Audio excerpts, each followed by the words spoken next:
지난 연말에 미국 교포입니다. 이 제임스 킴이라고 하는 분이 오리건주에 있는 어느 국립공원 눈밭에서 쓰러진 채, 숨진 채 발견이 된 불행한 사건이 있었습니다. 타주에 있는 친척집을 방문하고 돌아오는 길에 갑자기 불어닥친 폭설에 고립이 됐는데 무려 일주일 동안 차 안에 갇혀가지고 꼼짝을 못했는데 가장으로서 책임감 때문에 그랬겠죠. 어린 두 아이와 아내를 차에다 두고는 구조를 요청하러 나간다고 나갔다가 26km를 보니까 거의 그 뺑뺑뺑뺑 같은 자리를 돌면서 그러다가 불과 1.6km 휴게소를 앞두고 숨지는 가슴 아픈 사건이 일어났습니다.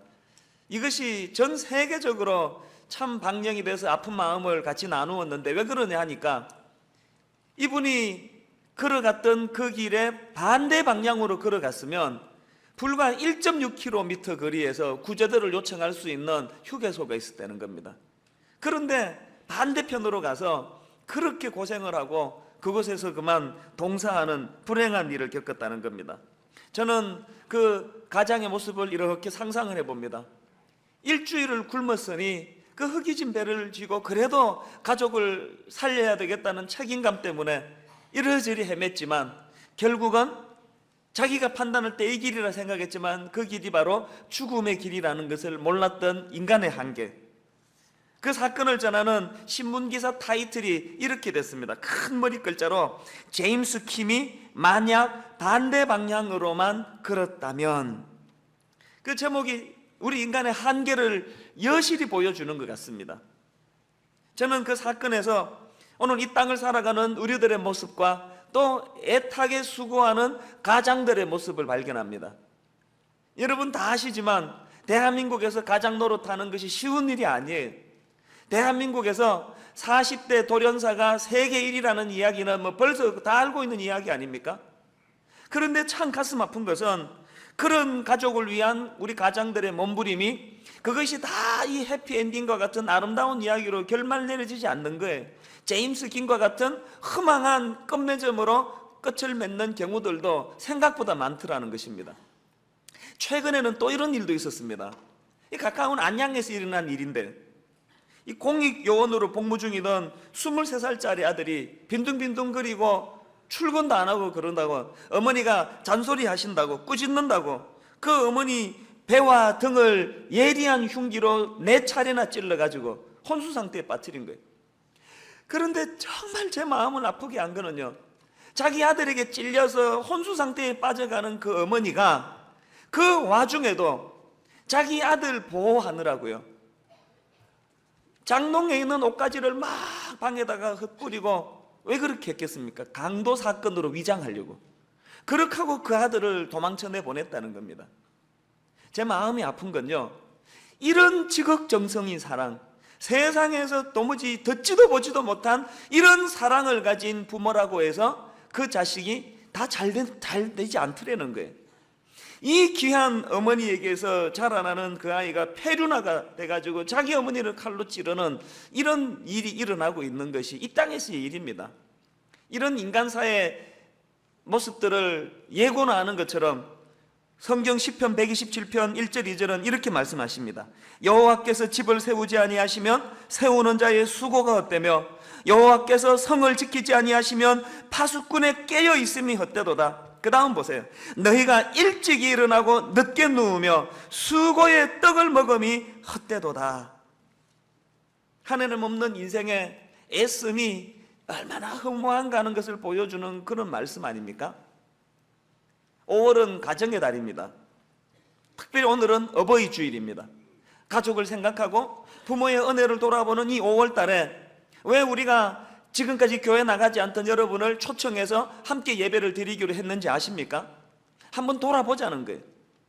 그 제임스 킴이 너무 안타까운 길을 택했지만 거기에 함정이 있더라는 거예요. 왜냐하니까 두 갈래 중에 올바른 길 1.6km만 걸어가면 휴게소를 만날 수 있는 그 길이 비포장도로였기 때문이라는 거예요.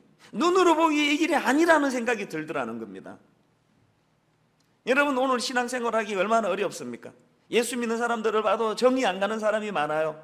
교회가 하는 짓을 봐도 마음에 안 드는 구석이 많아요. 마치 비포장도로 길을 보는 것처럼 교회에 대해서 선뜻 마음이 열리지 않는 요소가 많을 거예요. 오늘 초청돼 오신 분들 가운데는 교회의 목사들한테 상처받아서 교회를 떠난 분도 많으실 거예요. 그러나 여러분 기억하셔야 됩니다. 여러분 눈으로 보시기에 비포장도로 같고 이건 아니다 싶어도 오늘도 수많은 하나님을 만나고 하나님 은혜를 경험한 사람들이 제대로 된 회복을 경험하더라는 것입니다. 저는 여러분을 향하여 간절한 소원이 있습니다. 오늘 이 시간에 목사가 무슨 감동적인 이야기를 해서 무슨 얄팍한 어떤 말장난을 가지고 여러분 마음을 움직이는 것이 아니라 제가 전하는 이 말씀과 관계없이 이유를 알 수 없는 잠잠한 기쁨이 여러분 마음에 조용히 움직이는 은혜가 있기를 바랍니다. 이유를 설명할 수 없는 마음의 평안이 하나님 앞으로 돌아올 때에 일어난다는 것을 경험하는 시간 되시기를 바란다는 것입니다. 여러분 하나님 없이 살아왔던 지난 시간들이요, 혹은 오래 교회는 다녔지만 본질적으로 하나님을 내 인생의 주인으로 모시지 않고 살았던 수없이 많은 분들이요, 여러분들의 인생을 가만히 돌아보니까 아침에 누구보다 일찍 일어나고 저녁에 누구보다 늦게 자리에 누우며 수고의 떡을 먹으며 여기까지 달려왔는데 참 헛되다는 허망한 생각이 마음 한구석에 떠나지 않는 분 계시다면 지금이야말로 여러분 하나님이 부르시는 그 음성에 반응하실 때가 된 줄로 그렇게 받으시기를 바랍니다. 저는 오늘 우리가 살펴본 본문 말씀을 가지고 여러분들에게 귀한 몇 가지 축복의 말씀을 드리고 싶습니다. 오늘 본문 1절을 보니까요, 여호와를 경외하며 그의 길을 걷는 자마다 복이 있도다. 4절에서도요, 여호와를 경외하는 자는 이같이 복을 얻으리로다 이렇게 이야기하는데, 원어로 보면은 이 개념이 둘이가 같은 복이 아니에요. 이 4절에서 말하는 복은 하나님 주시는 축복을 의미합니다. 건강의 복, 만남의 축복, 물질의 축복, 이런 하나님 주시는 복을 말하는 복이고, 1절이 말하는 복은 그런 축복의 개념이라기보다는 행복을 의미합니다. 그러니까 이 시편 128편은 이런 구조입니다. 1절에서 큰 전제가 있습니다. 두 갈씩이라고 그럴까요? 여호와를 경외하는 자, 여호와 하나님을 믿고 따르는 자에게는 행복이 있다는 거예요. 그런 큰 전제가 있고 그것을 하나씩 하나씩 풀어나가 그 행복이 가능하도록 하나님 주신 축복이 어떤 건가를 풀어 설명하고 있는 것이 시편 128편의 구조라고 말씀을 드릴 수 있습니다. 저는 오늘 이 본문 말씀을 가지고 여러분들에게 행복한 인생이 되시기 위하여 하나님 주시는 몇 가지 축복을 여러분에게 드리고 싶습니다. 첫째로 우리가 받을 축복은 일터에서의 축복입니다. 2절 말씀을 보십시오. 너가 너 손이 수고한 대로 먹을 것이라 너가 복되고 형통하리로다. 저는 이 말씀 속에서 일터와 관련한 두 가지 축복을 발견합니다. 적절한 일거리가 주어지는 것 자체가 축복이라는 거예요. 일할 수 있는 건강 자체가 축복이라는 거예요. 오늘도 여러분이 걸어서 이 자리까지 올 수 있는 것 자체가 축복이라는 거예요. 유명한 꽃동네의 그 구호를 여러분 아시죠? 빌어먹을 힘만 있어도 그것이 축복이라는 겁니다.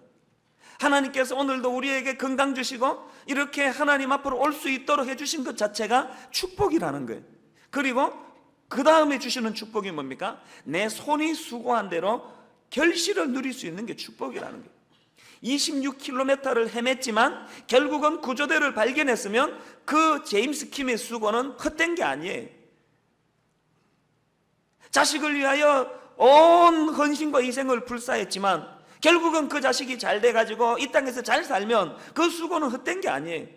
그런 지극정성을 보여줬음에도 불구하고 자기 어머니 등에다가 비수를 꽂는 망나니 자식을 기르는 이 비참한 결과가 이게 손이 수고한 대로 먹지 못하는 우리 인생의 비극이라는 것입니다. 저는 우리가 하나님을 제대로 알고 하나님을 경험하면 이 두 가지 축복이 주어진다고 확신합니다. 그런데 1절에서요, 내 손이 수고한 대로 먹을 것이라 할 때 이 표현은요, 먹을 것이다라는 말씀은 즐길 것이다 혹은 누릴 것이다 이런 표현으로 대체해도 되는 말씀이에요. 아무리 사업에 성공하면 무슨 소용입니까? 아무리 넓은 아파트에서 사는 것이 무슨 소용이 있습니까?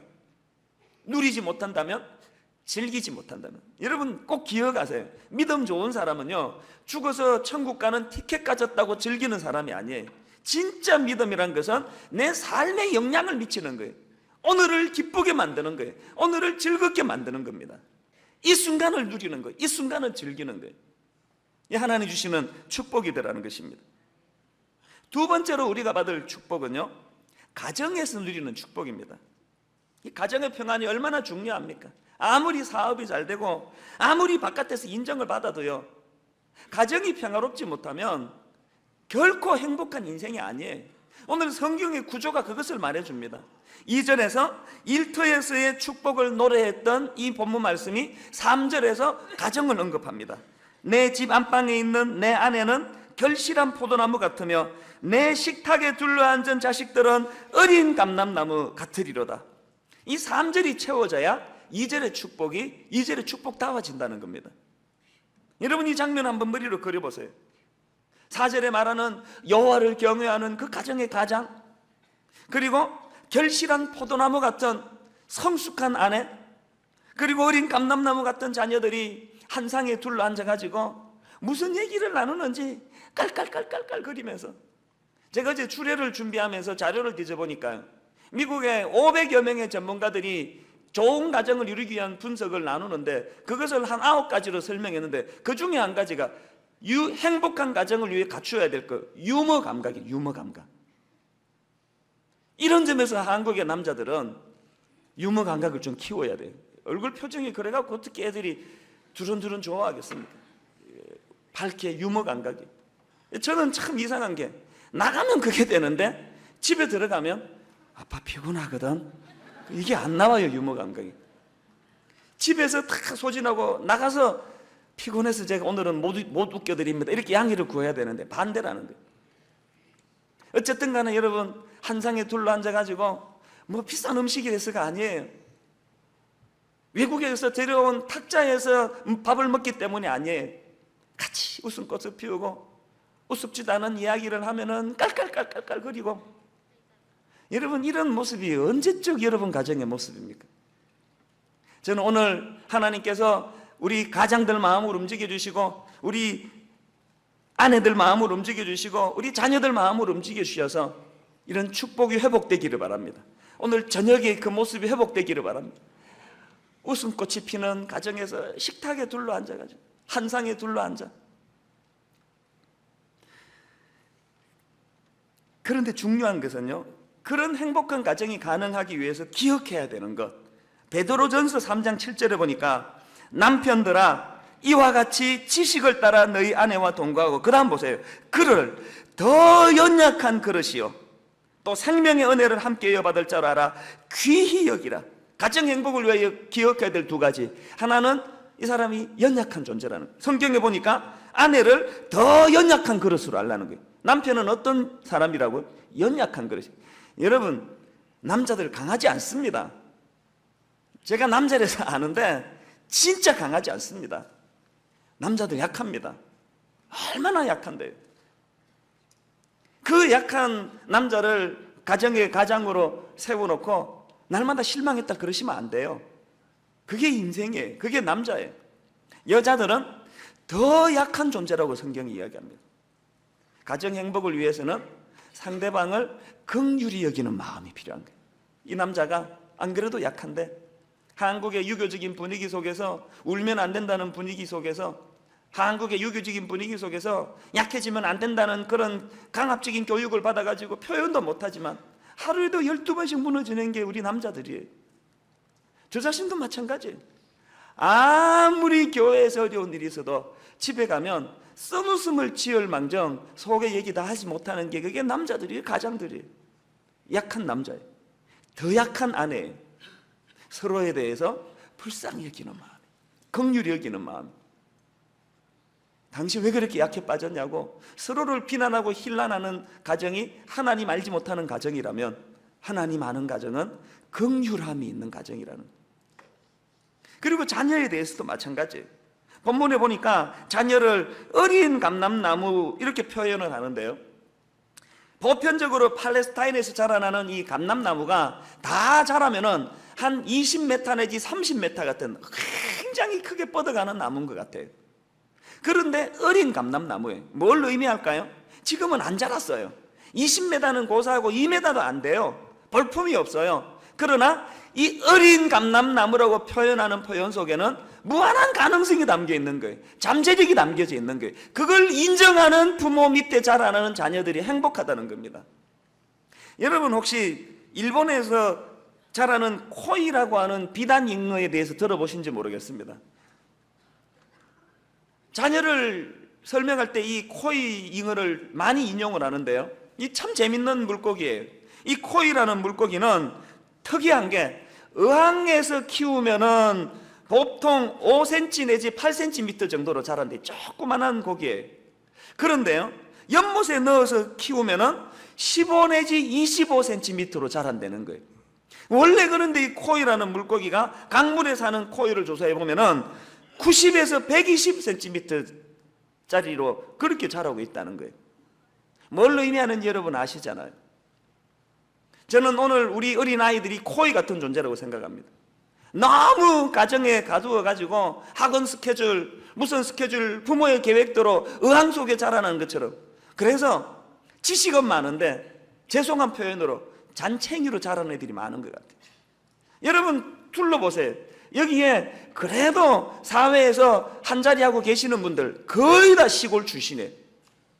자기가 서울 출신인데 나 성공했다는 사람 손 들어보세요. 이렇게 많지 않으세요? 분명히 계시긴 계시겠죠. 많지 않으세요. 거의 다 시골 출신이에요. 우리 어른들은요 방목했잖아요. 이분들이 뭐 교육을 알아가지고 교육적으로 방목한 게 아니고 보릿고개로 먹고 사는 게 힘들어서 자녀 교육에는 신경 쓸 겨를이 없어서 그래서 방목해서 키웠어요.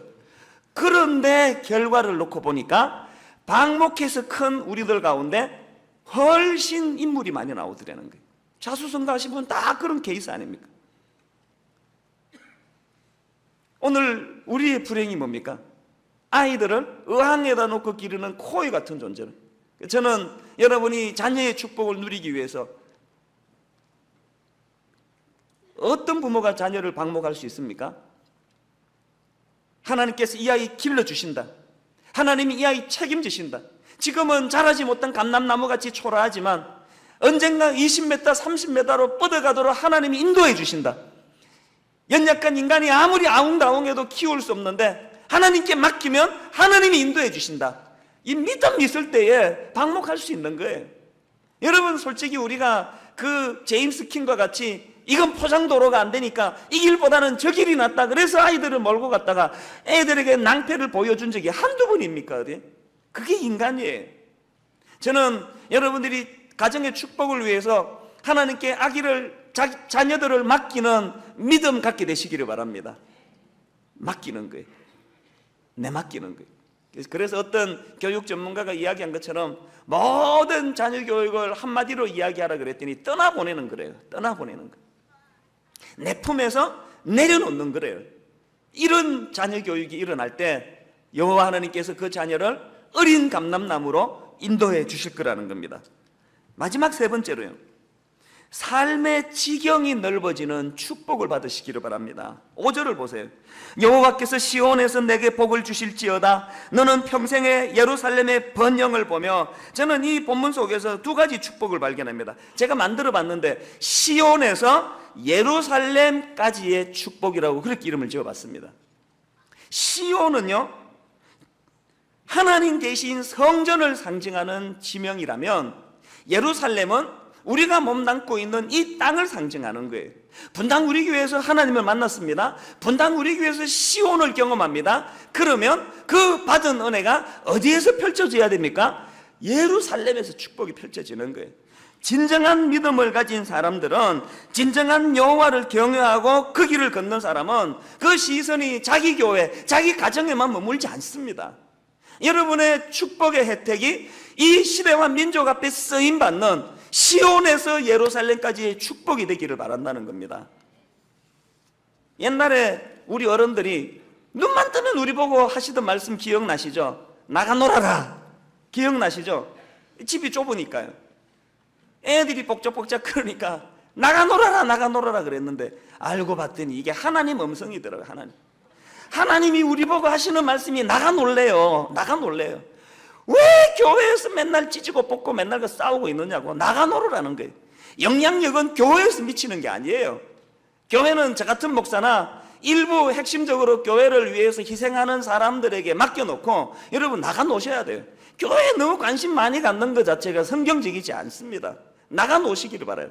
나가서 영향력을 발휘하시기 바랍니다. 여러분이 시온에서 은혜를 누리고 시온에서 축복을 발견했으면 예루살렘에서 그 축복을 나누어 주는 일을 하셔야 된다는 거예요.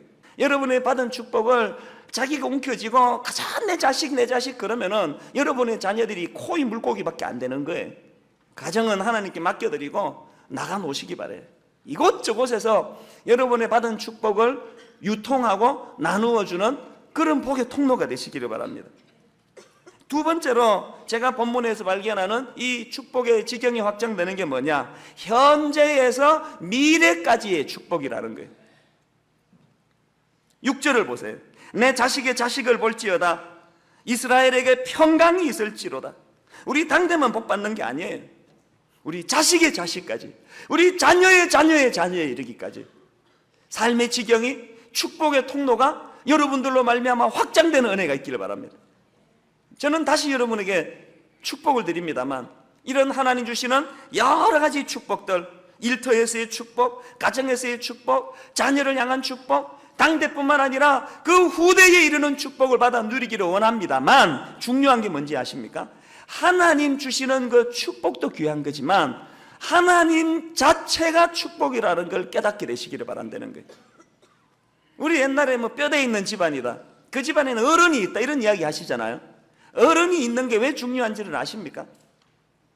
지난 5월 8일 날 오랜만에 옥하는 목사님을 찾아뵙고 아버지 같은 분이니까요, 감사하다고 조그만한 선물을 들고 인사를 갔어요. 목사님은 너무 바쁘신데 그 비서 얘기를 들어보니까 딴 분들은 식사하자 그래도 시간도 잘 못 내신다는데 저는 10분만 시간 내달라 그랬는데 밥 먹자 그래서 그게 너무 영광이었어요. 제가 이제 식사를 하려고 식탁을 마주하는데 첫 마디가 이거였습니다. 목사님, 옛날에도 존경했는데 지금은 진짜 존경합니다. 진짜에다가 힘을 팍 실어가지고 진짜 존경합니다. 왜냐 하니까요, 어른들 이렇게 말씀하시잖아요. 니도 나중에 시집가서 애 낳아봐라. 그 말이 딱 맞아요. 제가 교회를 개척하고 옥 목사님 사역에 비하면 아무것도 아닌 이런 사역이지만 저한테는 이게 버거워가지고 허덕허덕거리면서 보니까 옥 목사님 너무 존경스러운 거예요. 여러분, 집안에 어른이 있는 게 왜 의미가 있는가 하면요, 요 근래에 이제 늘 힘들지만 요 근래에 한 2주 동안에 영적으로 부대끼는 일이 좀 있었고 좀 마음에 좀 힘듦이 있었어요. 그러다가 문득 옥 목사님이 생각이 났습니다. 저 큰 한국의 대표적인 교회를 세우기까지 옥하는 목사님이 얼마나 힘들었을까를 생각을 하면서 제가 깨달은 게 뭔지 아십니까? 제가 목사님 밑에서 10년 부교육자로 있는 동안에 한 번도 설교 시간에 힘들다고 내색한 적이 없으세요. 한 번도 주변 사람들에게 나 얼마나 힘든지 아냐라고 말씀한 적이 없으세요. 제가 그 깨달음을 딱 얻고 나니까 저는 너무 많이 내색하는 것 같아요. 설교 시간에도 나 힘들다고 이야기하고, 순장님들 모임에도 나 힘들다고 이야기하고, 그게 비교가 딱 되니까 이게 내가 아직까지 미숙한 거구나. 옥 목사님은 이러셨는데 이렇게 내색하는 게 아닌 거구나. 이거 배워야 되겠다. 그러면서 배우는 거예요. 오늘도 해버렸지만 저는 이런 생각을 합니다. 인간의 성숙이라는 것은요, 그 사람이 얼마나 자기 성찰에 능하냐의 문제라고 생각합니다. 누구든 처음부터 슈퍼맨은 없습니다. 자기 성찰을 통해서 늘 자기를 돌아보면서 성장해 나가는 거예요. 이런 맥락에서요, 여러분, 인간적으로 한 성숙하신 어른을 영적 아버지로 모시고 살아도 날마다 그분과 나를 비추어가면서 자기 성찰을 통해서 나 자신에게 참 부족한 것을 발견하며 나아간다면, 온 우주를 만드신 하나님께서 내 인생의 주인 되신다면, 내가 날마다 그분을 내 삶에 조명하고 비추어간다면, 그런 자기 성찰이 있는 사람하고 하나님 없이 제멋대로 사는 인생하고 여러분 결론이 같을 수가 없다는 겁니다. 제가 클라우드 박사라는 분이 쓴 바운더리스라는 책을 보니까, 바운더리스라는 거 뭐 경계선, 보호선 뭐 그런 뜻이지 않습니까? 그 책에서 한 실험을 한 이야기를 알고 있습니다. 유치원 다니는 애들을 대상으로 조사를 했는데 애들을 두 그룹으로 나눈 거예요. 한 그룹은요, 부모들이 지켜보는 가운데 정확한 경계선이 있는 유치원에서 놀게 하는 거예요. 경계선이 있는 놀이터에서 놀게 하고, 또 다른 한 부류의 유치원 아이들을 경계선이 없는 데서 마음껏 뛰놀게 한 거예요. 우리 생각에는요, 경계선이 없는 마음껏 뛰놀게 하는 애들이 더 많이 자유롭게 자라고 더 활발하게 뛰놀 것 같은데, 수백 번 실험의 실험을 거듭한 결과 놀라운 결과가 나왔다는 거예요. 우리 생각과는 완전히 다르게 경계선이 분명히 꺼진 놀이터에서 놀던 아이들이 경계선 없는 곳에서 놀던 아이보다 훨씬 자유롭다는 거예요. 훨씬 그런 아이들이 안정된 마음으로 놀고 있더라는 것입니다. 뭘 의미할까요? 때로는 하나님 계신 게 우리에게 불편을 느끼게 만듭니다. 저는요, 태어나서 지금까지 술을 먹어본 적도 없고, 한 번 먹었습니다. 담배를 펴본 적도 없고요. 저는 하나님 무서워서 우리 이쁘지도 않은 마누라 말고는 다른 여자에게 눈도 하나 줄 수가 없습니다. 저는 교회가 이렇게 성장했음에도 불구하고 만 원 쓰는 것도 부들부들 떨면서 씁니다. 제가 외제차를 탈 수 있습니까? 외제차는 고사하고 알려져 있는 고급 승용차를 제가 탈 수 있습니까? 죽을 때까지 못할 거라 생각합니다. 제가 여러분 앞에서 사치할 수 있습니까? 바운더리가 얼마나 많은지요. 어디 가도 뭐 성도들 다 만나고요. 외국 집회 가도 목사님 막 그러고, 어디 가서 마음 놓고 넥타이 풀고 펄어져서 밥 먹고 오면은 금방 이메일이 와요. 오늘 식당에서 목사님 봤지롱. 그러면서 메일이 올라요. 이게 제 삶이에요. 날마다 감시당하는 것 같아요. 그런데 놀라운 것은요, 술도 못 먹죠, 담배도 못 피죠, 춤추러도 못 가죠, 바람도 못 피죠. 아무것도 할 수 없는 뚜렷한 하나님 바운더리 안에 있는데 놀라운 건 행복하다는 거예요. 행복하다는 거예요. 뭐하고 노는지 몰라요. 저는 노는 걸 아무것도 못하는 사람이에요. 즐기는 게 없어요. 근데 행복해요. 저는 오늘 어느 목사님의 간증을 소개해 드리는 것으로 말씀을 시작하려고 합니다. 지금은 이 목사님께서 너무나 많은 사람들에게 인격적으로 존경을 받으시고 아주 훌륭한 목사님이 되셨는데, 이분이 그 목사가 되기 전에 그 30대 때 참 그 방탕하던 때가 있었던 것 같습니다. 그래서 이제 늘 그 술을 끼고 살고 화투, 노름 이런 걸 가까이 하고 살았는데, 술을 마셨다 그러면은 밤 늦게 집에 들어가곤 했는데요. 이제 어느 날입니다. 그날도 술이 곤드레 만드레가 돼가지고 밤 늦게까지 술을 마시다가 새벽 2시쯤이나 돼가지고 이제 겨우 이제 집으로 들어왔습니다. 그런데 이분에게 참 나쁜 버릇이 뭐냐면은, 아무리 집에 늦게 들어와도 꼭 그 자는 아내를 깨워가지고 밥상을 차려오라 그러는데, 주사를 부리는 건지 뭔지 모르지만 그래가지고는 그 늦은 시간에 이렇게 차려주는 밥상을 이제 먹고는 잠자리에 드는 게 습관이랍니다. 진짜 이 강 큰 남자 같아요. 그런데 이제 무슨 일인지 그날은 자기 아내를 깨우지를 않은 겁니다. 그리고 안방에 가보니까 그 자기 아내가 이렇게 엎드려 자고 있는 거예요. 왜 엎드려 자겠습니까? 그 침대에 편안하게 자지 못하는 거는 이 남편이 올 때까지 그렇게 기다리고 있다가 자기도 모르게 잠이 든 것 같아요. 그러니까 참 그 모습이 마음이 짠한데, 보니까 머리맡에 성경책이 놓여져 있고, 그리고 이 아내가 팔로 개고 있는데 보니까 그 머리에 눌려 있는데 보니까 그 노트 한 권이 거기 보이더라는 겁니다.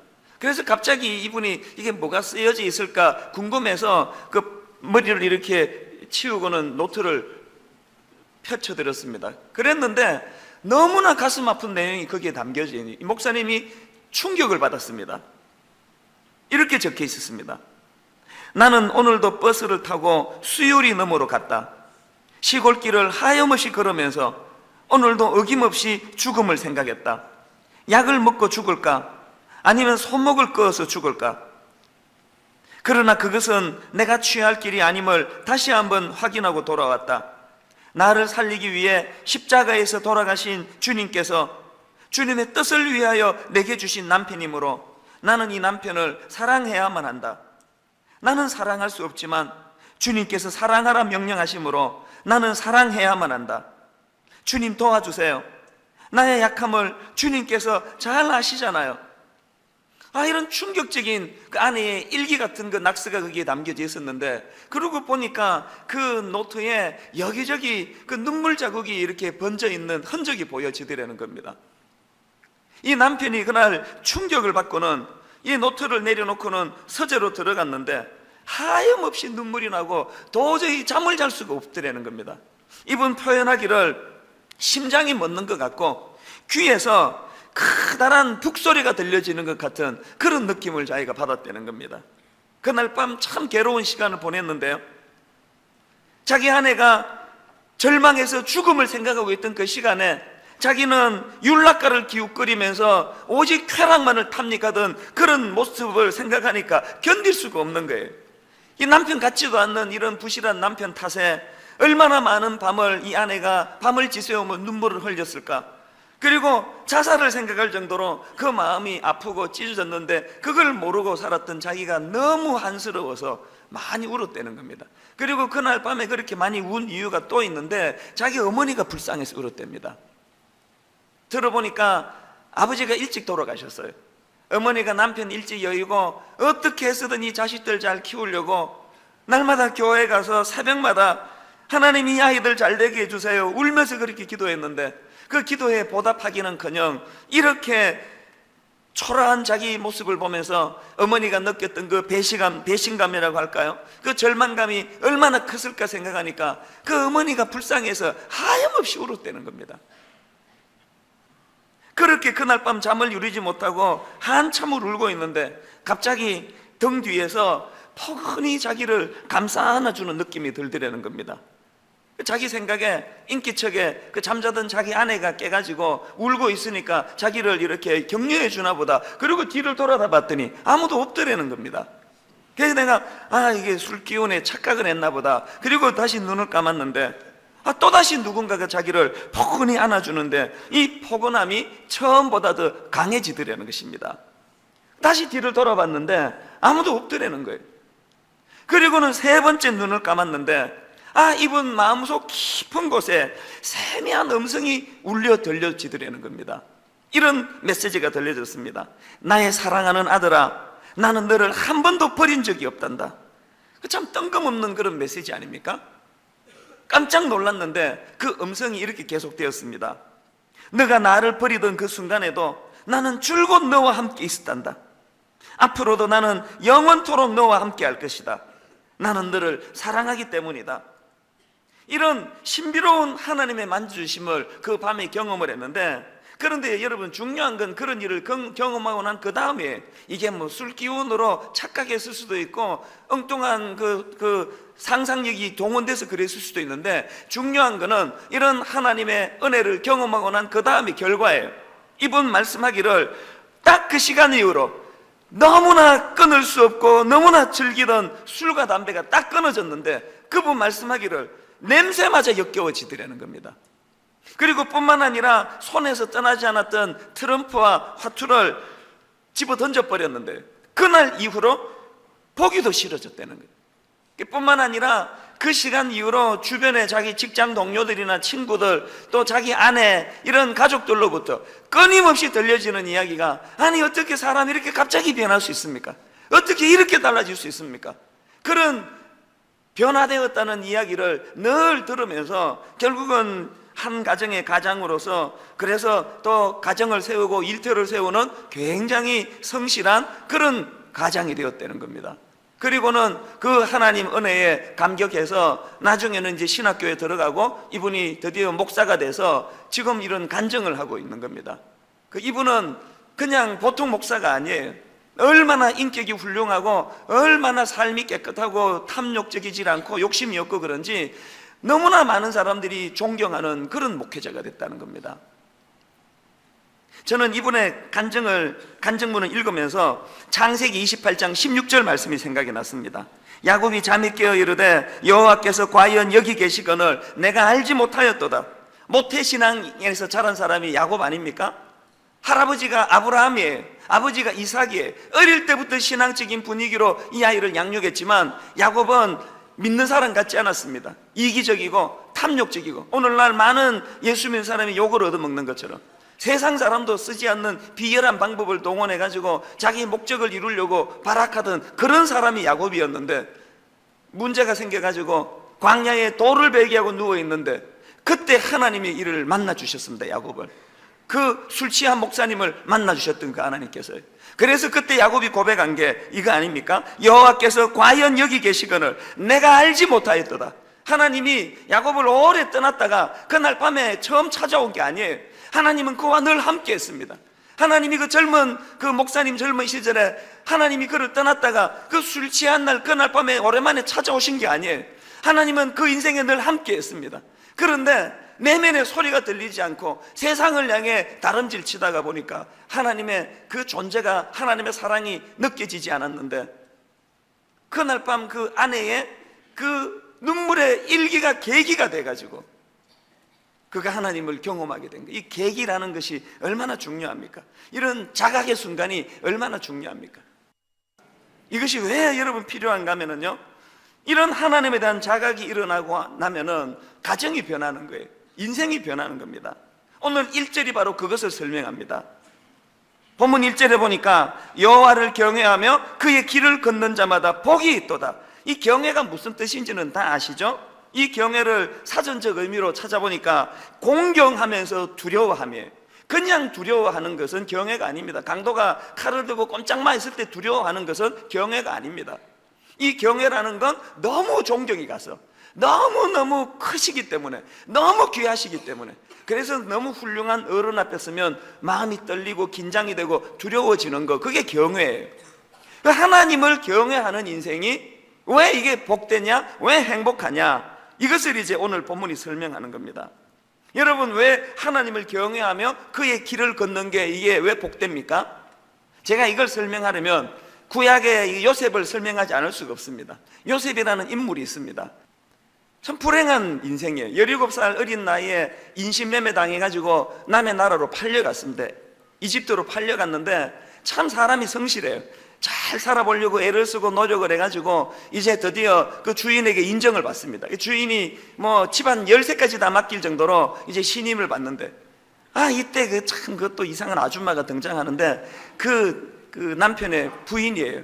이게 그냥 먹고 살만하고 배가 불러서 눈이 자꾸 딴 데로 가는지 몰라도 그 어린애한테 자꾸 이렇게 걸핏하면 막 윙크하고 틈만 나면 막 허벅지 들어 올리고 막 그러다가 이제 그날 뭐 남편이 출장을 갔는지 아무도 없으니까 이게 뭐 기회다 그러고는 뭐 체면이고 뭐고 이 어린애한테 이제 뭐 나이가 얼마나 지난지 모르지만 그 젊은 피가 끓는 이 젊은 애한테 가서 그냥 막 덮치는 거예요.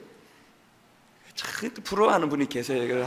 참 저런 일이 나한테도 한번 있으면, 이런 남자들이 있을지 모르지만 하여튼 그런 위기를 만났는데 이 요셉이 그냥 너무 다급하니까요, 그 위기를 모면하려고 성적인 충동을 이겨내려고 옷을 그냥 벗기려고 하니까 벗어버리고 도망을 가버렸습니다. 왜 그렇게 할 수밖에 없었나? 이게 바로 경외예요. 그가 그렇게 할 수 없는 이유를 설명하는 게 바로 창세기 39장 9절에 나오는데, 이렇게 그가 그 유혹하는 부인에게 이야기합니다. 이 집에는 나보다 큰 이가 없으며 주인이 아무것도 내게 금하지 아니하였어도 금한 것은 당신뿐이니 당신은 그의 아내임이라. 지금 이 요셉의 논조가 뭡니까? 내게 그렇게 고마웠던 주인이라는 거예요. 노예로 팔려온 나 같은 걸 이렇게 인격적으로 대우하고 이렇게 내게 정성을 다해준 사람이 당신 남편인데 그 남편이 어떻게 이런 일을 허용하겠냐, 이런 논조예요. 그리고는 그 다음에 뭐라고 얘기하는가 보니까 그런즉, 여러분이 그런즉이라는 이 접속사는 앞에 문장과 뒤에 문장을 연결하는 거 아닙니까? 그런데 이 내용을 보세요. 그런즉 내가 어찌 이 큰 악을 행하여 당신 남편께 죄를 지으리까, 이렇게 가야 되는데 뭐라고 말합니까? 하나님께 죄를 지으리까. 이 논리가 잘 안 맞아요. 당신 남편 때문에 이러면 안 된다, 당신 남편 내게 너무 잘해줬다, 당신 남편이 당신만큼은 금하라고 이야기했다, 그래서 당신 남편에게 죄 지으면 안 된다, 이게 아니고 요셉은 뭐라고 이야기합니까? 하나님께 내가 범죄할 수 없습니다. 이게 경외예요. 만약에 요셉이요, 그 부인의 남편만 의식했다면요, 그 남편만 경외했다면 그 못된 짓 해도 괜찮아요. 안 들키면 돼요. 그 남편에게 상처를 안 주면 되는 거예요. 그런데 요셉이 두려워했던 대상, 요셉이 경외했던 대상은 하나님이에요. 겉만 보고 판단하는 인간은 속일 수 있지만 하나님은 속일 수 없다는 걸 요셉이 알았기 때문에 그 외롭던 그 20대 초반으로 추정되는 그 어린 나이에 얼마나 세상적으로 쾌락을 즐길 수 있는데 그는 하나님 앞에서 그 짓을 할 수가 없었습니다. 이게 경외입니다. 경외. 여러분, 오늘날 한국의 가정은 정말 위기라 그럽니다. 한국의 남자들이 부실하게 외도하고 나쁜 짓하고 자기 아내 말고 딴 여자에게 눈을 돌리고 이런 뭐 우리 윗때부터 많았는데 한국의 진짜 위기는 지금 이제 주부들의 탈선이에요. 인터넷을 통해서 무슨 동창회 만나고, 여러분 그렇게 하지 마세요. 뭐하러 동창을 만납니까? 초등학교 동창, 중학교 동창 만나고 뭐 분위기 좋은 데 가고 그러다가 너무나 많은 지금 주부들의 탈선이 상상을 초월합니다. 지금 적당히 속아주고 적당히 덮고 넘어가서 그렇죠. 저는 날마다 이런 상상을 해봅니다. 상징적으로 어느 날 갑자기 그 가정을 덮고 있는 그 지붕을, 상징적으로 덮고 있는 지붕을 확 걷어버리면 아마 대한민국이 붕괴가 될 거라고 저는 생각합니다. 왜 그런 짓들을 할까요? 하나님을 경외하지 않기 때문에 그래요. 하나님을 두려워하지 않기 때문에. 하나님을 두려워하는 자들은 그렇게 할 수가 없습니다. 그래서 본문 1절에 보면은 여호와를 경외하며 그의 길을 걷는 자마다 복이 있도다. 부실한 남편이지만 뭐 사랑이 식은 아내지만 우리가 상대하는 것은 사람이 아닙니다. 하나님을 의식하고, 그래서 이 사람에게 최선을 다해서 노력을 하면 하나님은 사랑이라는 감정을 선물로 주시는 겁니다. 그리고는 오늘 본문 1절에서 선언적으로 그 복이 있도다 이렇게 선언하고는 이제 2절과 3절에 걸쳐서 구체적으로 왜 하나님을 경외하는 가정이 복된가를 설명을 하는데, 첫 번째로 가장의 변화를 이야기합니다. 가장이 어떻게 변화가 되느냐? 수고의 대가를 누리는 축복을 가장들이 받아 누린다는 겁니다. 2절을 보십시오. 너가 내 손이 수고한 대로 먹을 것이라. 너가 복되고 형통하리로다. 여러분이 손이 수고한 거 참 얼마나 이게 상징적인 의미입니까? 여러분, 우리 손은 너무나 축복된 손이에요. 가장이 손이 수고할 수 있는 일거리가 있는 가장, 그리고 손이 수고한 대로 그 결과 누릴 수 있는 그런 가장이, 가정을 지키고 있는 가정, 상상만 해도 든든하지 않습니까? 이런 손이 수고한 대로 먹을 수 있는 축복을 받아 누리는 가장들은 요행을 바라지 않습니다. 일확천금 바라지 않습니다. 자꾸 그 로또나 사면서 혹은 라스베가스나 이 강원도 정선 같은 데 가서 그 빠찡코 가서 자꾸 이런 거나 하는 그런 남편이 아니에요. 손이 수고한 대로. 그래서 예수님께서도 주기도문에서 니들 이렇게 기도해라 그러면서 무슨 기도를 가르칩니까? 일용할 양식을 주옵시오. 예수 믿는 사람이 너무나 탐욕이 많고 남의 눈에 눈물 흘리면서 그냥 내가 더 가지려고 하면 이미 그때부터 그건 탈선입니다.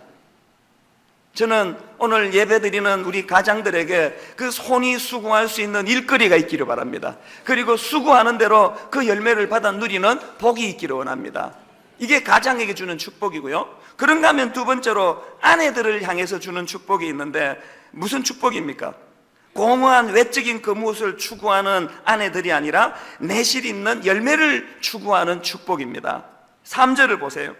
내 집 안방에 있는 내 아내는 결실한 포도나무 같으며, 쉬운 성경에 보니까 이렇게 번역합니다. 집 안방에 있는 내 아내는 열매를 많이 맺는 포도나무와 같고, 벌써 이게 세상 가치관하고 성경이 다른 가치관을 갖고 있는 거예요. 세상은 자꾸 여자들 보고 꽃에 비유해요. 꽃이라는 거예요, 여자들이. 그게 굉장히 기분 나쁜 이야기예요. 아니, 어떻게 여자가 꽃입니까? 더 기분 나빠하는 분이 계시는데, 여러분, 여자는 꽃이 아니에요. 그 뭐 바람 피는 사람들이 보면은 뭐 화류계에서 놀았다 그럴 때 이게 꽃 화자 아닙니까? 이게 자꾸 여자를 꽃이라는 거예요. 남자들이 왜 그 외도를 하고 엉뚱한 젊은 여자들의 눈을 돌립니까? 이 아내가 나이가 들어가니까 꽃이 시들었다 생각하는 거예요. 이 싱싱한 꽃을 찾아다니는 거 아닙니까? 그 여자를 꽃에다 비유하는 것 자체가 이건 여성 모독이에요. 여러분, 하나님이 여러분을 지을 때 꽃으로 지은 게 아니에요. 포도나무라 그랬잖아요. 결실한 포도나무라 그랬는데, 포도나무는요 벌써 보기에 얼마나 보기가 그 아름답지 못합니다.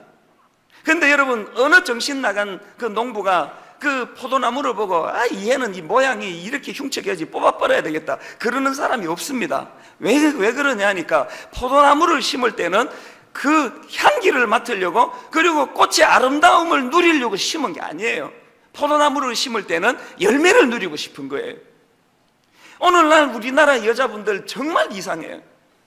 그 왜 자기를 꽃이라고 이렇게 조롱하는 거기에 놀아나가지고 막 그렇게 화장을 그렇게 진하게 하고 성형 수술하고 막 이상한 일들이 일어나는 건, 여러분 그거 진짜 이상합니다. 미스 코리아 선발대회 같은 건 이거 없애버려야 돼. 왜 데모 안 하는지 모르겠어요. 삐쩍 마른 여자들이 그냥 거의 뻘거벗은 가지고 빙빙 도는 게 뭐가 아름다워요. 그냥 가정을 돌보느라고 똥배 튀어나오고 얼마나 아름답습니까? 이렇게 넉넉한 배를 만져줄 때마다 참 이 집에 그 식은 밥 다 먹느라고 이렇게 됐다고 하는. 그래서 성경이 말하는 복된 가정은 꽃같이 아름다운 아내가 있는 가정이 아니라 말합니다. 성경이 말하는 아름다운 아내는 결실한 포도나무, 열매를 많이 맺는 포도나무. 얼마나 이게 중요합니까? 여러분, 내 부탁하는데 교회 올 때 너무 화장 많이 하지 말고 오세요. 안 했는데 이 정도입니다. 뭐 그럼 할 말이 없는데, 하나 우리 집 사람을 봐도요, 월요일부터 토요일까지 보던 그 사람하고 주일날 교회 가겠다고 설 때 보면 완전 딴 사람이 돼가 있어요. 그 누구에게 보이려고 그러는지 나 묻고 싶습니다, 진짜.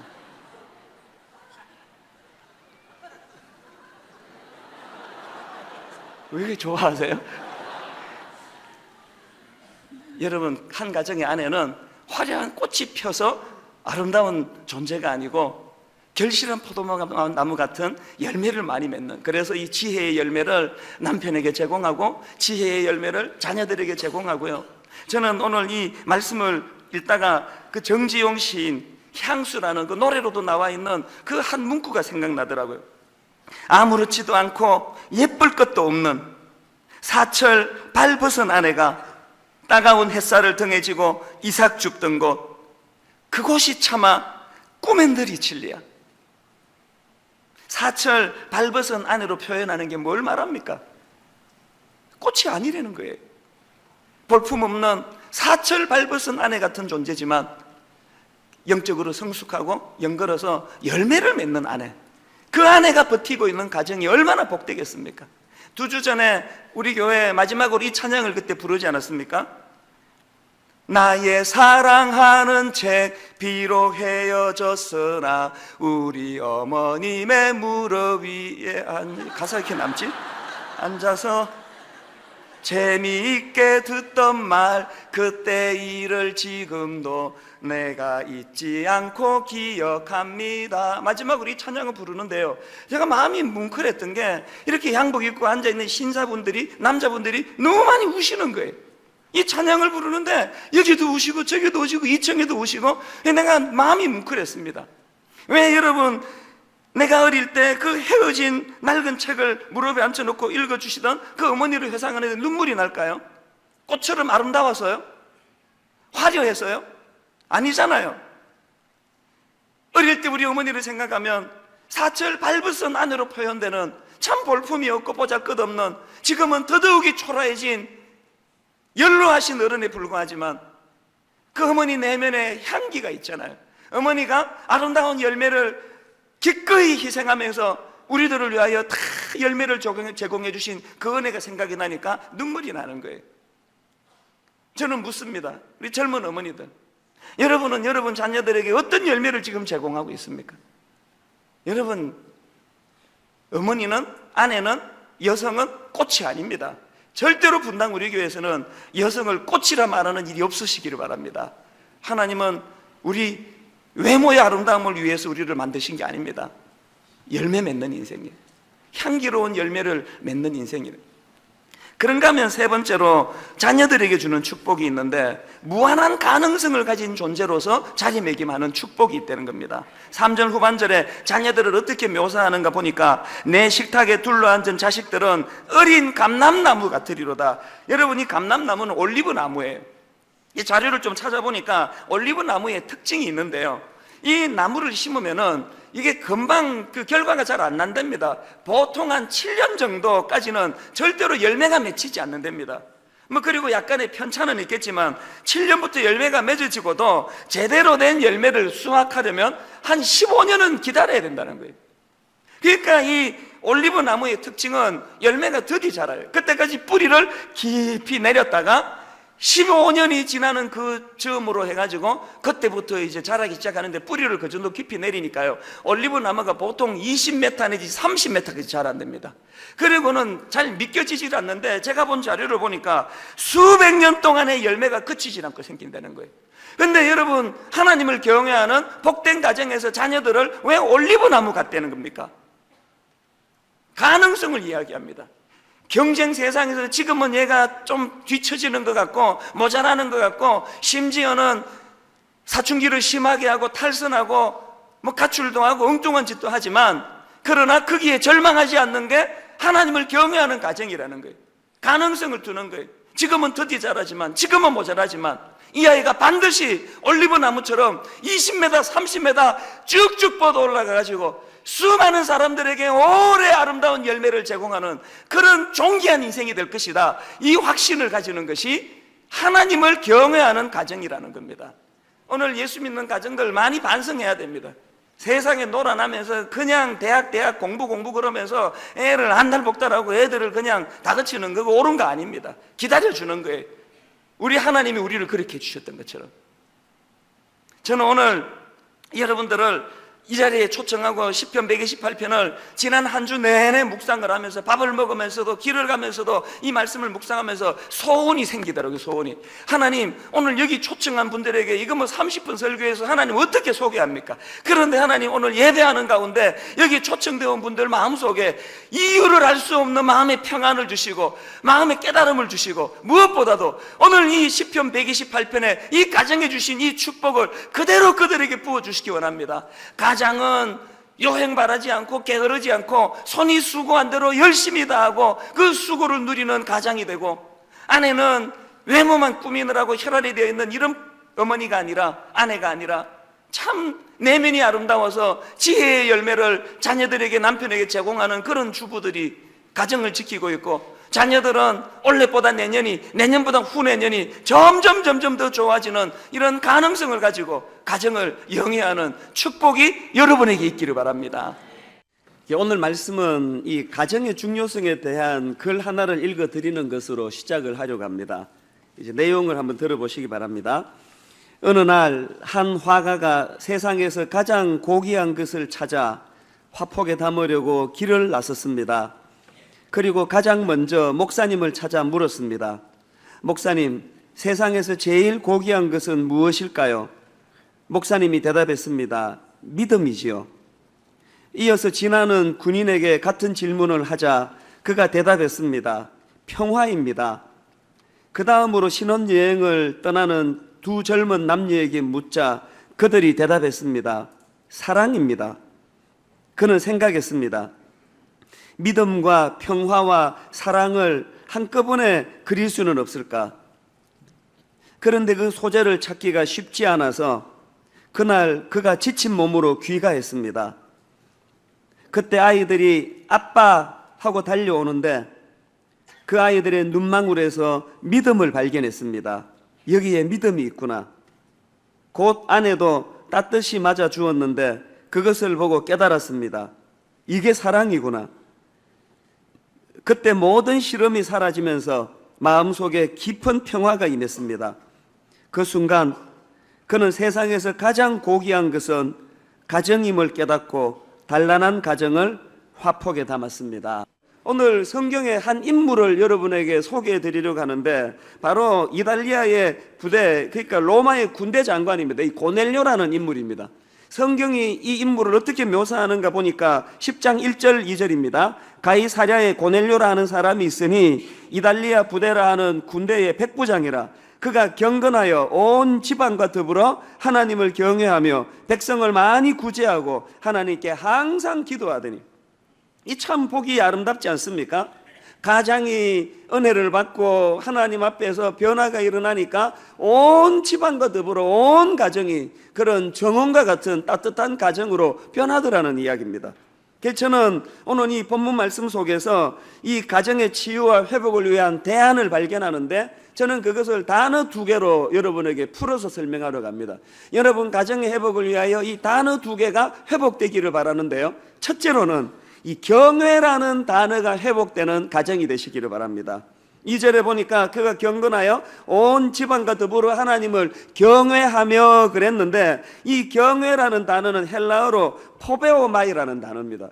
이 단어는 이런 뜻을 가지고 있습니다. 신적 존재 앞에서 느끼는 유한한 존재의 비참함 혹은 압도당함, 이게 경외입니다.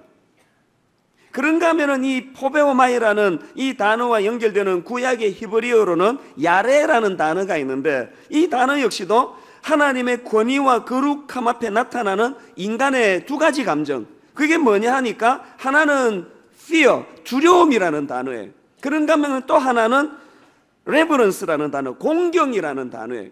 그러니까 유한한 존재인 인간이 무한한 존재인 절대자를 만날 때 바로 그 자리에서 나타나는 것은 두려움입니다. 그게 정상이에요. 그러나 이 두려움은 파괴적인 두려움이 아니라 건강한 두려움이에요. 오늘 우리 현대인들에게서 사라져버린 것은 이 절대자에 대한 두려움이라는 거예요. 이게 가정의 붕괴라는 이야기입니다. 구약에 나오는 이 야레라는 단어가 사용된 대표적인 구절이 욥기 1장 1절입니다.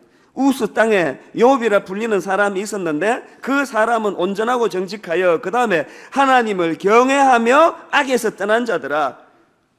구약의 대표적인 경건했다고 평가받던 욥이 그가 어떻게 그렇게 경건할 수 있었나, 그가 어떻게 그렇게 악에서 떠난 자라는 평가를 받고 온전하고 정직한 사람이 될 수 있었나, 그것은 그는 하나님을 두려워했다는 거예요. 하나님을 경외했다는 거예요. 그는 하나님을 야레했기 때문에, 하나님을 공경했기 때문에, 하나님을 의식했기 때문에.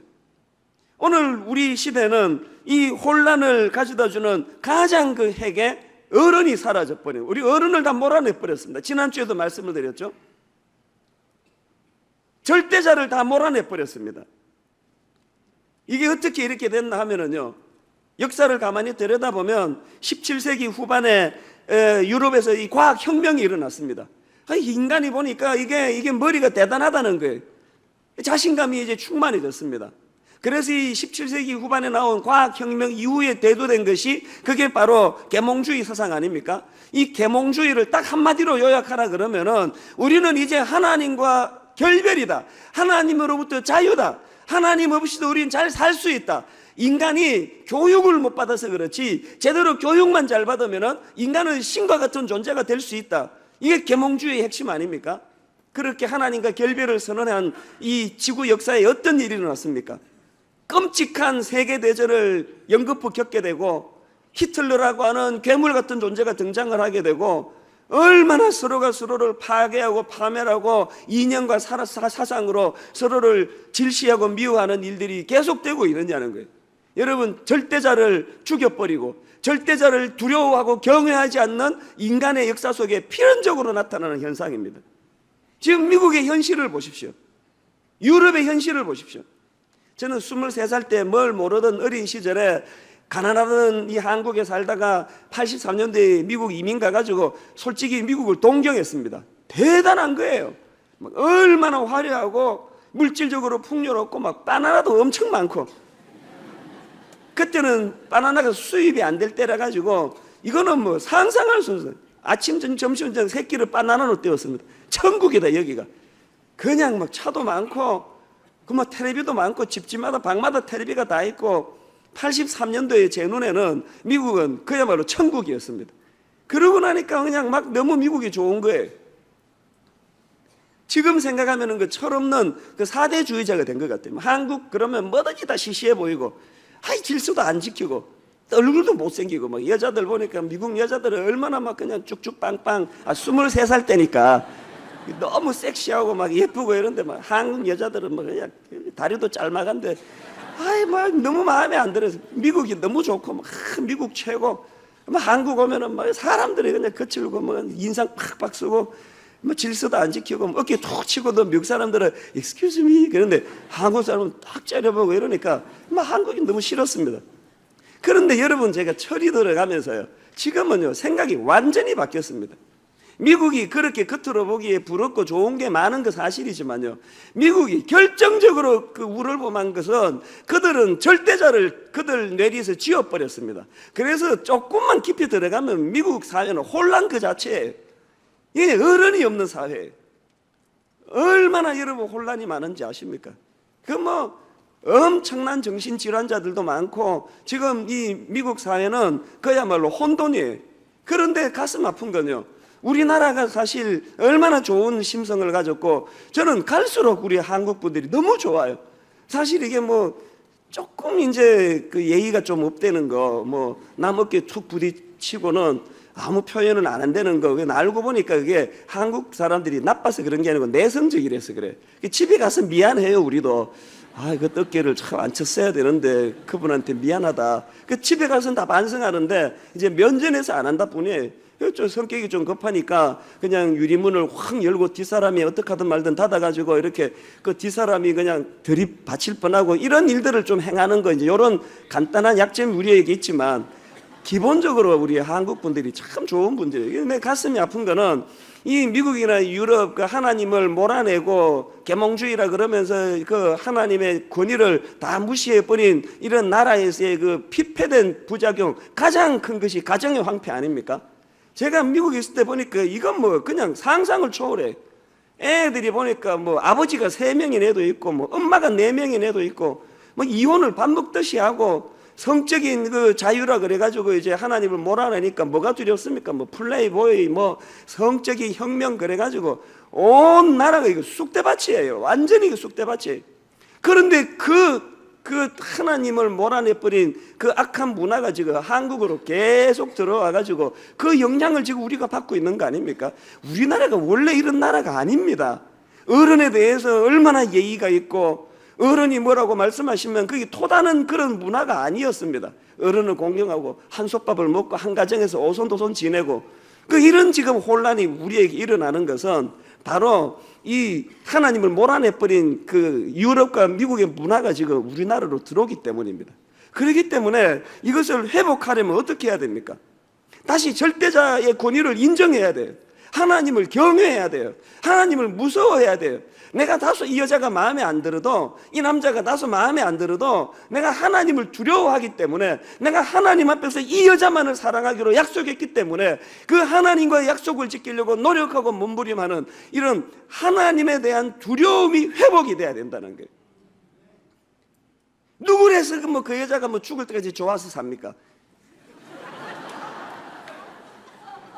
이게 저를 생각하지 마시고 일반적인 이야기를 예. 그 마음에 안 드는 게 많죠. 왜 없겠습니까? 뭐 자기 효도 깨무는데요.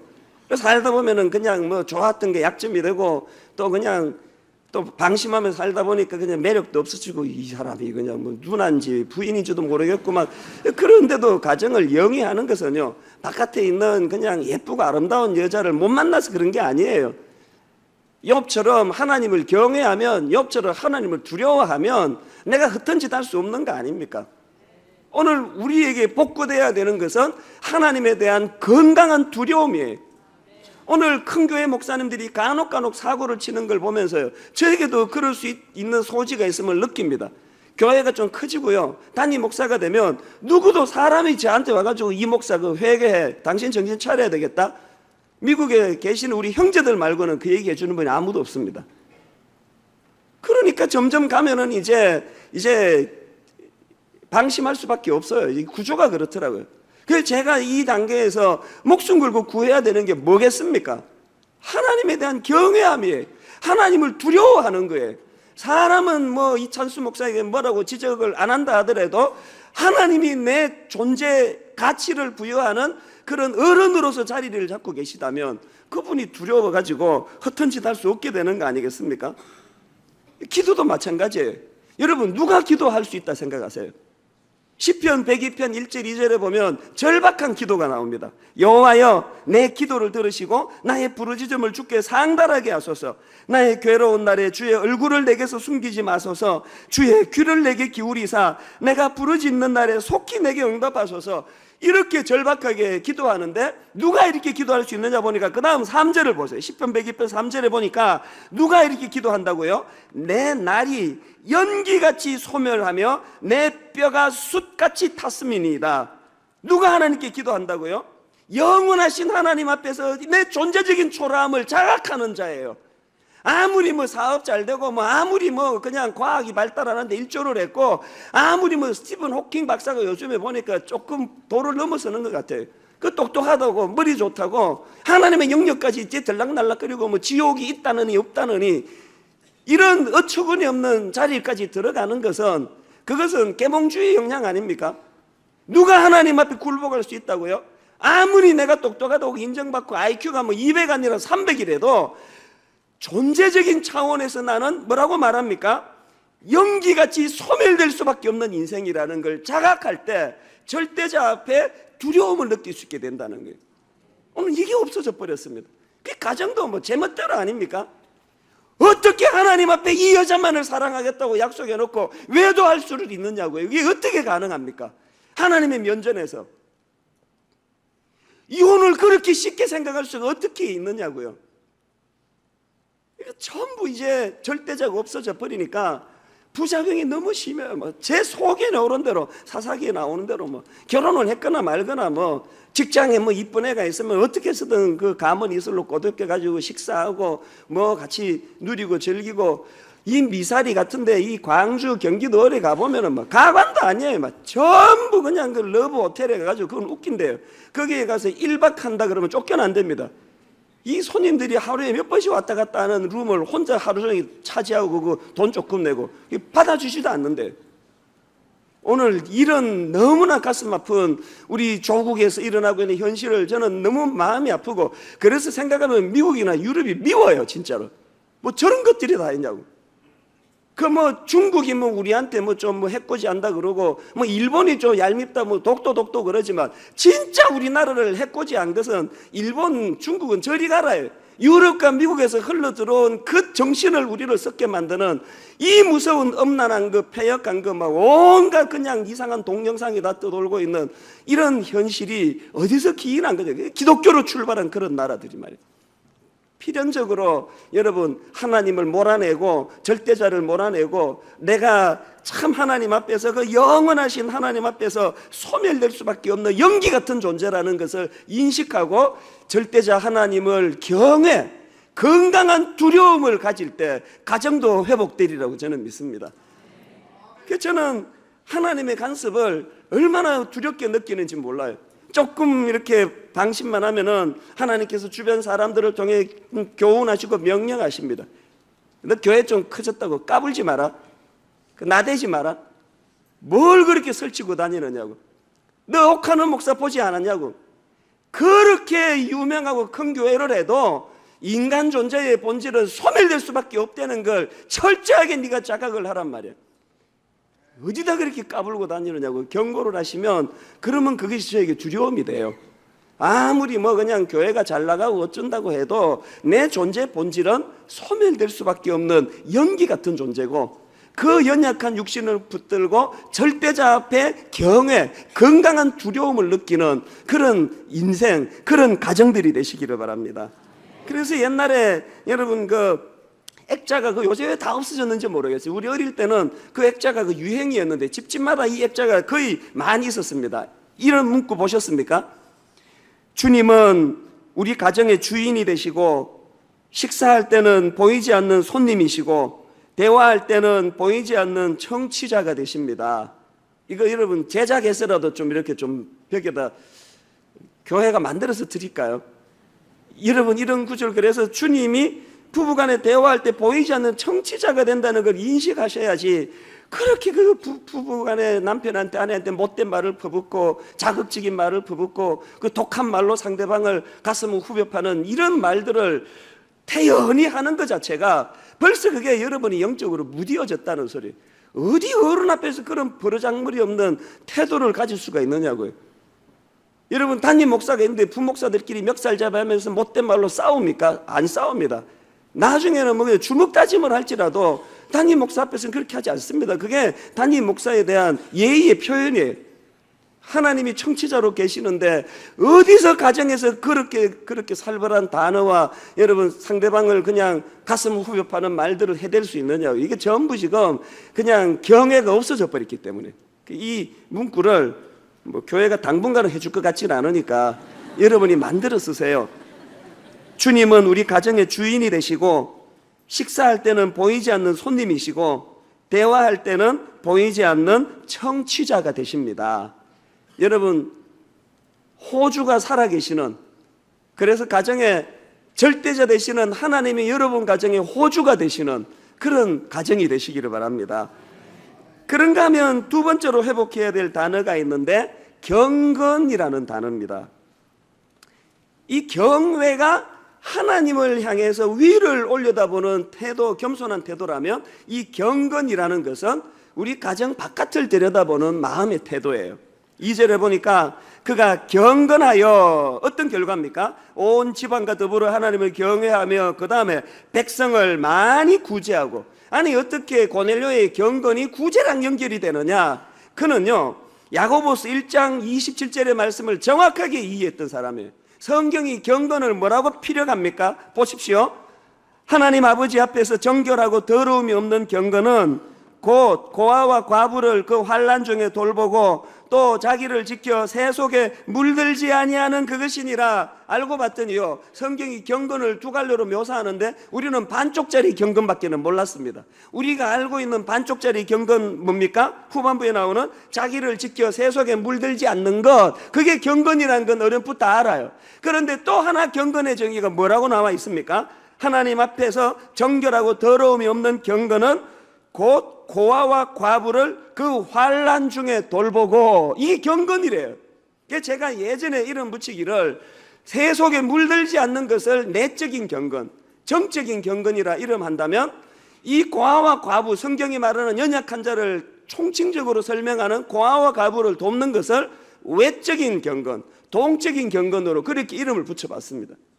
오늘 여러분의 가정이 회복이 되시려면 눈을 바깥으로 돌려야 돼요. 보통 이제 그 연애 편지 쓰고 할 때 어디서 뭐 명언 이렇게 명구막이 베껴가지고 살짝 꽂혀 지가 한 것처럼 이렇게 이제 편지 쓰고 하지 않습니까? 저도 이제 그 옛날 연애 편지 쓸 때 항상 그 써먹던 구절 중에 하나가 이거였습니다. 이거 들어보셨을 거예요. 사랑은 마주보는 것이 아니라 같은 곳을 바라보는 것이다. 이렇게 편지로 딱 쓰면은 뭐 대부분의 여자들이 감동을 받더라고요. 너무 멋져요. 막 그래서 여러 번 내가 써먹었는데 딱 한 번 써먹었는데 자기 교회에서 설교할 때는 항상 의식을 해야 되는 그 한 사람이 있기 때문에 딱 한 번 제가 이거 써먹었는데 결혼할 때 한 번 딱 써먹었는데 오늘 제가 지금 뭔 생각인지 혼미가 많습니다. 사랑은 마주 보는 것이 아니라 같은 곳을 바라보는 것이다. 이 여자들이 하도 좋아하길래 뭐 뭣도 모르고 막 그냥 뜻도 모르고 썼는데요. 제가 결혼하고 가정을 꾸미면서 한 20년 가까이 살아보니까 이것만큼 명언이 없습니다. 가정을 지키는데 이것만큼 중요한 단어가 없어요. 부부가요 마주보고 있으면 1년 안에 권태감이 옵니다. 다시 하겠습니다. 10년 안에 권태감, 10년 안에. 같은 곳을 바라보는 거예요. 같은 목표가 있고 같은 섬김이 있고 추구하는 방향이 있고. 그래서 가정이 회복이 되려면은요 이 경건이라는 단어가 추구하는 동적인 경건, 늘 그냥 땀의 결정체, 눈물의 결정체, 월급인데 그러면서 돈 한 푼 바깥 위에 쓰지 않고 가난한 사람 위에 구제하지 않고 돈 한 푼 바들바들 떨면서 어디 뭐 좀 연약한데 구제하자 그러면 만 원 내면서도 막 5천 원짜리 스스로 냈을 텐데 막 이런 생각을 하면서 과에 비해는 막 20만 원, 30만 원 아끼지 않고 쓰는 이것이 얼마나 그게 여러분 가정에 해로운 일인지 모릅니다. 그래서 저는 뭐 저부터 잘 못 지키지만 청소년 사회 갈 때부터 늘 애들한테 가르쳤던 게 이거예요. 10의 3조 운동하자. 10의 1조는 살아계신 하나님께, 10의 1조는 우리를 키우신 양가 부모님에게, 또 다른 10의 1조는 우리보다 연약한 이웃을 위해 쓰자. 이걸 뭐 계산해서 딱 그 뭐 10분의 1씩 떼라는 뜻이 아니에요. 상징이에요. 우리가 눈을 바깥으로 돌려야 돼요. 그래서 마주보고 있는 시선을 바깥에 같은 곳을 향하여 목표를 향하여 시선을 돌려야 된다고 저는 생각을 합니다. 이런 부분에서 우리는 반성할 것이 참 많습니다. 안으로는 가정 안에서 이 긍휼이 살아있는가? 그 어떤 목사님이 대학생 시절이에요. 이 지방에 사는 이 젊은 청년이 이제 서울로 유학을 왔습니다. 하숙을 했는데 마치 예수 잘 믿는 가정이래요. 그 주부는 권사님인데 얼마나 교회를 잘 섬겼는지 봉사도 잘하고 기도도 잘하고 또 금식도 하고 막 전도를 얼마나 했는지 막 전도 그 상도 타고 그런 분이에요. 그렇게 믿음이 좋은 가정이었는데 어찌된 영문인지 그 부부는요, 한판 붙었다 그러면은 온 동네가 다 들릴 정도로 그냥 고성에다가 막 그냥 그 젊은 청년이 이게 이해가 안 되는 거예요. 저렇게 믿음이 좋고 전도왕 상 타고 하는데 어떻게 저렇게 피 터지게 싸울 수가 있는가? 그래서 그 청년이 그 문제를 가지고 너무 실망해가지고 고심고심하다가 그래서 그 문제를 해결하겠다고 신학교를 들어갔답니다. 그래서 목사가 됐대요. 재밌는 건요, 아직도 그 가정에 대한 답을 못 찾았답니다. 저 가정이 어떻게 이럴 수가 있는가? 저는 분당 우리 교회 성도님들이 훌륭한 신학도를 많이 배출하는 가정이 되기를 바랍니다만 그 싸움질 해가지고 신학교 가게 만드는 일은 없기를 바랍니다. 오늘 그 초청돼 오신 분들한테 제가 간곡히 부탁합니다. 여러분 이렇게 그 전도하다가 보면은요, 그 실망한 사람이 많아요. 내 예수쟁이들한테 실망했다. 그러나 참 이상한 게 예수쟁이들한테 돈 떼였다는 사람이 어떻게 그렇게 많은지 모르겠어요. 돈 떼였다. 그래서 나는 예수 믿는 것들 보기 싫어 교회 안 간다. 잘 들으세요. 여러분 예수 믿는 사람들한테 실망하면 교회 떠나서 이렇게 하는 거 신학교를 가셔야 돼요. 이게 어떻게 가능한지를 연구해 보셔야 됩니다. 웃지도 않으시는데 하여튼 부부 관계에서 회복돼야 되는 거는요, 부부 싸움 자리에 긍휼함이에요. 불쌍히 여기는 마음. 그리고 그 긍휼함이 이제 흘러 넘쳐서 이 가정 바깥으로 고아와 과부를 섬기고 구제하고 그들을 돌보는 이런 쪽으로 물꼬가 흘러가야 됩니다. 저는 오늘 결론을 맺으면서요, 여러분이 두 단어, 눈을 하늘을 향해서 바라보고 하나님을 두려워하는 건강한 두려움을 회복하고 또 이웃에 대해서 불쌍히 여기는 마음으로 회복을 하면은 여러분 하나님 살아 계십니다. 하나님 일하십니다. 분명히 여러분 가정을 회복시켜 주시리라고 믿습니다. 이건 제가 그냥 뻥치는 소리가 아니에요. 너무나 많은 가정에서 이 교회 안에서 그런 사례가 일어나고 있습니다. 저는 오늘 결론을 맺으면서요, 자꾸 이상하게 이번에 우리 가장들에 대한 그 연민의 정의랄까요? 그게 내가 남자라서 그런 건지 하나님이 주시는 특별한 마음인지 모르겠는데, 그래서 또 우리 남자만 이렇게 죽게 세우면 또 이 주부들이 삐질 텐데 막 그런 생각도 들지만 나는 우리 한국 여성을 믿습니다. 자기가 위로받는 것보다 남편이 위로받을 때 더 기뻐하는 것이 착한 한국의 여성이라고 믿고요. 또 언젠가 우리 여성들을 또 축복해 드릴 날이 있겠습니다만, 여러분 우리 직장 생활하고 스트레스 많고 상처 많고 너무나 아픔이 많은 이 한국의 우리 가장들을 좀 축복하면 좋겠는데 한 가지 말씀만 드리고 오늘 말씀을 마무리하려고 합니다. 루즈벨트 대통령 아시죠? 미국 유일의 사선 그 대통령 아닙니까?